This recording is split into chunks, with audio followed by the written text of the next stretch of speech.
नमस्कार विद्यार्थियों। कक्षा 12 के हिंदी साहित्य में 10वें अध्याय में आपका स्वागत है।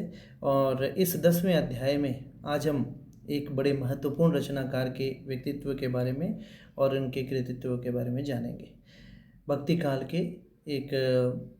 काल के अंतिम पड़ाव में और रीतिकाल के प्रथम पड़ाव के में कुछ एक लेखक इनको केशव दास को रीतिकाल का प्रथम कवि मानते हैं और कुछ एक जो है वो भक्ति काल का अंतिम कवि मानते हैं। कुछ एक रीतिकाल का चिंतामणि से प्रारंभ मानते हैं और कुछ एक केशव दास जी से मानते हैं। तो केशव दास के बारे में आज हम लोग चर्चा करेंगे। इनका जन्म सन 1555 में हुआ था और इनकी मृत्यु 1617 में हुई थी।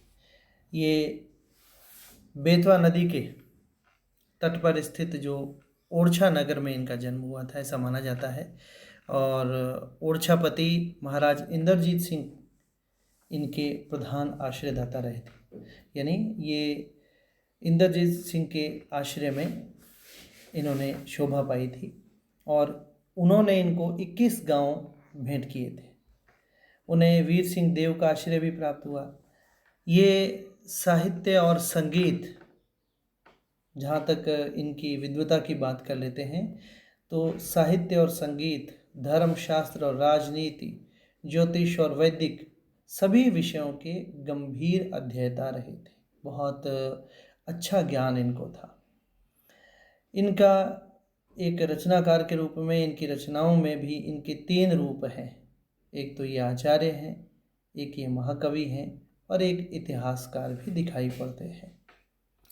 आचार्य का आसन ग्रहण करने पर ये केशव को जो है वो संस्कृत की शास्त्रीय पद्धति को हिंदी में प्रचलित करने की चिंता हुई, जो जीवन के अंत तक वो ये बनी रही। यानी शास्त्रीयता का प्रभाव इनके ऊपर रहा और उनके काव्य के ऊपर भी ये प्रभाव देखा जा सकता है। इन्होंने यानी केशवदास जी ने ही हिंदी में संस्कृत की परंपरा की व्यवस्थापूर्ण स्थापना की थी। संस्कृत की परंपरा को हिंदी में लाने का और व्यवस्थित रूप से लाने का श्रेय जो है वो केशव जी को ही जाता है। इन्होंने पहले रीति ग्रंथ लिखे गए और व्यवस्थित जो सर्वांगपूर्ण ग्रंथ सबसे पहले इन्होंने ही प्रस्तुत किए हैं। इनकी रचनाओं की यदि हम बात करें, जो प्रामाणिक रचनाएं हैं, उनमें आपकी स्क्रीन पर ये जो गहरे अक्षरों में दिखाई दे रही हैं, जिसमें रसिक प्रिया है, कवि प्रिया है, रामचंद्रिका है, वीर सिंह देव चरित है, जो कि एक चरित्र है, वीर सिंह जी के आश्रय में रहे थे।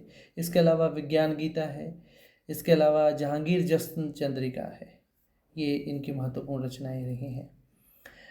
रतन बावनी का रचना काल कुछ अज्ञात है, किंतु उसे इनकी सर्वप्रथम रचना माना जाता है। तो ये केशव जी का जो जीवन परिचय है या उनका ये साथ में ही साहित्यिक परिचय भी है।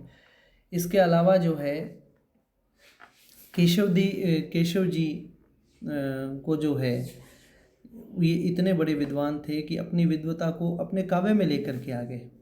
और कुछ लोग इनको ये मानते हैं कि इनको कवि हृदय कभी भी नहीं मिला। यानी भावनात्मक जो जुड़ाव है, जो कविता में होना चाहिए, कल्पना शक्ति का, भावावेश का, तो उस भाव से ये कहते हैं कि उस रसिकता से ये इनके जो विश्लेषक हैं, जो आलोचक लोग हैं, वो कहते हैं कि उसमें थोड़ा सा कमज़ोर पड़े हैं। और आचार्य रामचंद्र शुक्ल ने तो इनके बारे में यहाँ तक कह दिया है कि ये कठिन काव्य के प्रेत हैं। यानी इनकी रचना को जब हम पढ़ते हैं तो वो उसमें थोड़ी सी अपने आप को जो विद्वता दिखाने का इन्होंने प्रयास किया, बहुत भारी भरकम शब्दों का इन्होंने प्रयोग किया है। तो इनकी कविता जो है वो कठिन है। तो यानी वो थोड़ा सा चरितार्थ भी होता है कि इनको कवि हृदय जो है वो मिला हुआ नहीं है, कवि हृदय इनको मिला नहीं, इस वजह से इनकी कविता है वो कठिन हो जाती है।